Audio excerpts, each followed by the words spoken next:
सर्दियां आते ही हर किसी का दिल करता है कि मछली को अपनी खुराक में ज्यादा शामिल किया जाए और हर तरह की मछली का जायका लिया जाए। फिर चाहे वो चाइना पापलेट हो, सुरमई हो, मुश्का हो या किसी और नस्ल की मछली। वैसे मछली खाना सेहत के लिए भी बहुत मुफीद है, लेकिन वो लम्हा कितना बदतर होगा जिस लम्हे आप अपनी पसंदीदा मछली खा रहे हों और इसका कांटा आपके हलक में फंस जाए।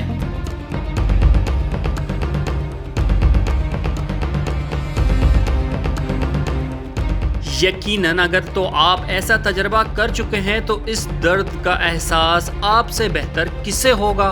वक्ती तौर पर तो ऐसा मालूम होता है जैसे सांस रुकने लगी है।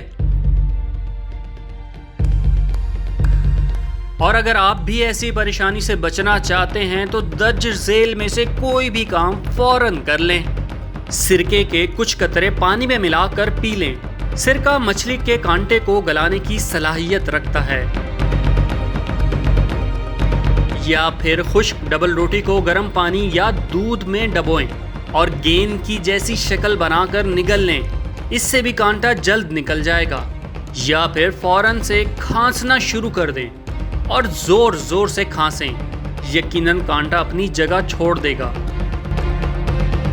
और एक टोटका तो ऐसा भी है जो बहुत ही मुफीद है, यानी अगर आपके घर में जैतून का तेल मौजूद है तो इसे निगल लें। 1 चम्मच 2 चम्मच जैतून को निगलने से कांटा अपनी जगह छोड़ना शुरू कर देगा।